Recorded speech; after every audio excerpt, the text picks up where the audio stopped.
Recent reporting in international media has suggested that King Charles III may have put significant pressure on Catherine, Princess of Wales, Kate Middleton,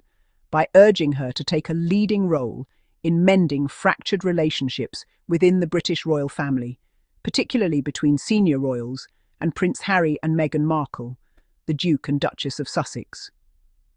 According to an insider, the King has been testing the Princess of Wales's patience by urging her to take the initiative in reconciling the Sussexes with the rest of the royal household and ensuring they are welcomed back into the royal family,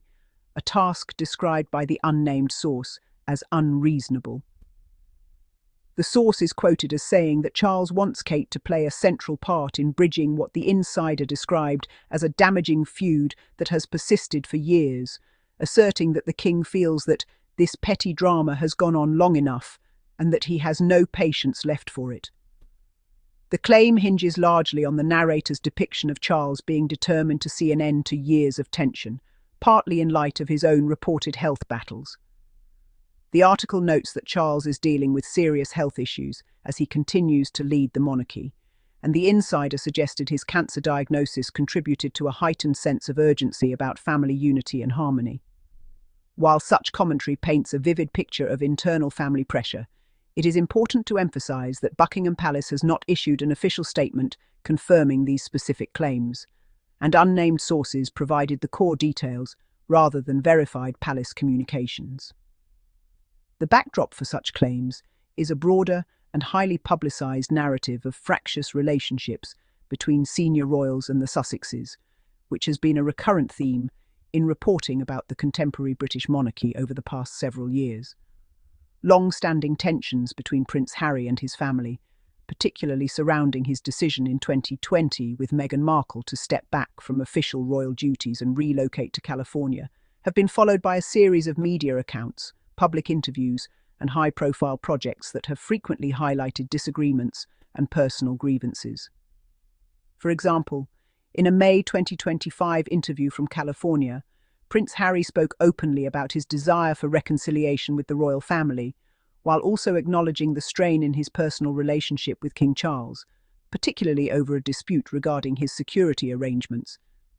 Harry described feeling devastated after losing a legal challenge in the UK to reinstate police protection that he had previously received, and he said he could not envision bringing his wife and children back to the UK under the current circumstances. Nevertheless, he reiterated his desire for a familial rapprochement,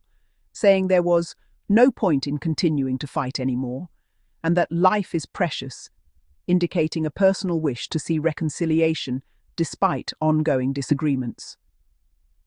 Media coverage over time has suggested different levels of contact and effort toward reconciliation between King Charles and his younger son. In September 2025, Prince Harry travelled to the UK and met with his father for the first time in nearly 2 years, though that meeting was interpreted by some outlets as formal and not reflective of private familial warmth, leading to comments that Harry felt more like an official visitor than a member of the family during the encounter. Such reports underline the complex and frequently ambiguous nature of updates about royal relationships, where public engagement and private dynamics often remain difficult to parse distinctly.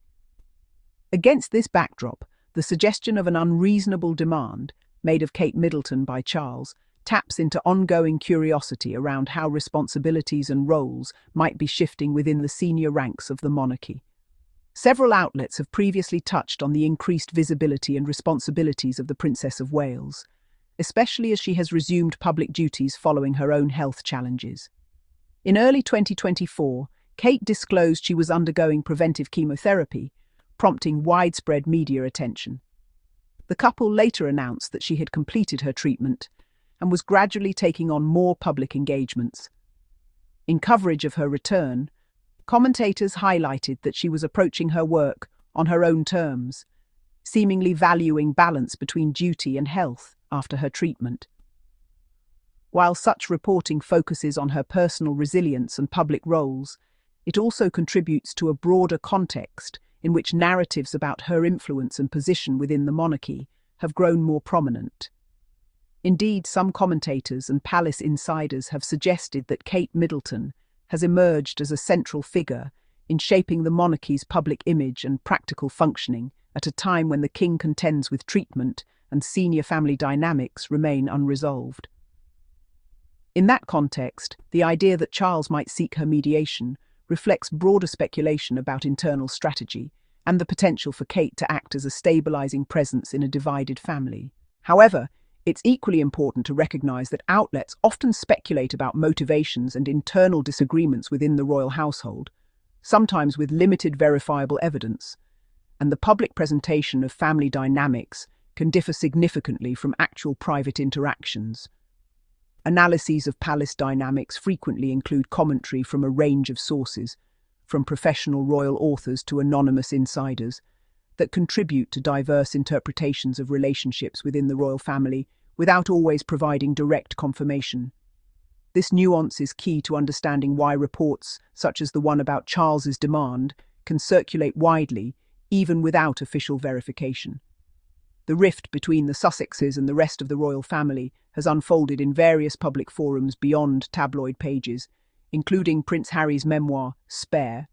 which detailed aspects of his relationships with his family members, including references to incidents involving both Kate Middleton and Meghan Markle. That memoir became a global talking point, offering the public an account of personal difficulties, decisions, and conflicts, some of which directly contradicted other portrayals or institutional messaging. The very existence of such a book, and the subsequent media attention it drew, exemplifies the intensity of scrutiny on royal family dynamics and underscores why attempts at reconciliation, whether through official channels, mediated efforts, or informal outreach, have garnered sustained public and journalistic attention.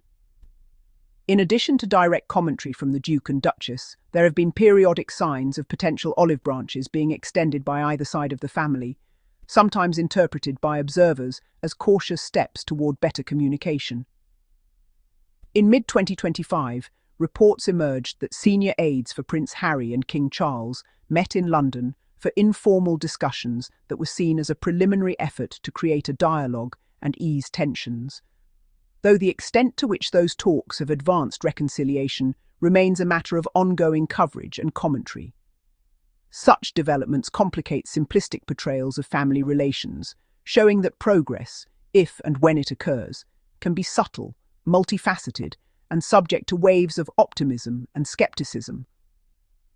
At the same time, other reporting suggests that efforts at reconciliation remain fragile and incomplete.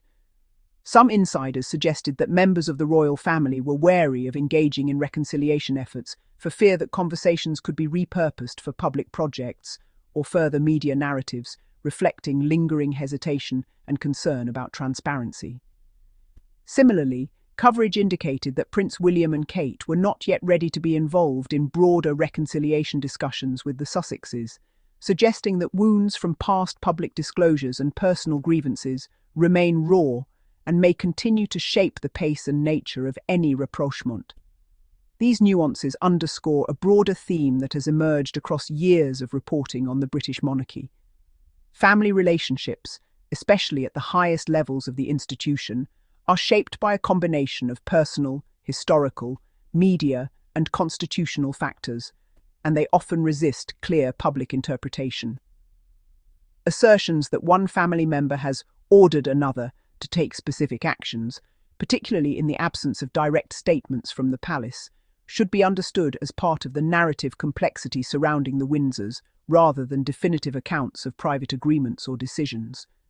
In this context, King Charles's alleged request that Kate take the lead in resolving family tensions fits into a larger pattern of speculation about how senior royals might navigate both internal relationships and the demands of public duty. As the British monarchy continues to evolve, influenced by changing public expectations, the roles of younger generations, and the personal experiences of individual family members, narratives about rivalry, reconciliation, and negotiation are likely to remain prominent in the media landscape. Yet readers and observers should distinguish between confirmed developments and insider claims shared without official confirmation, especially given the monarchy's historical emphasis on discretion and privacy in matters of personal family interaction. In the absence of a factual, palace-verified account of this specific claim about King Charles's instructions to Kate, the story remains a narrative constructed from secondary reporting and unnamed sources that reflect ongoing interest in the personal and institutional future of the British royal family. If further official information becomes available, it will help clarify the extent to which these reported pressures or expectations reflect actual internal dynamics rather than speculation or interpretation by commentators.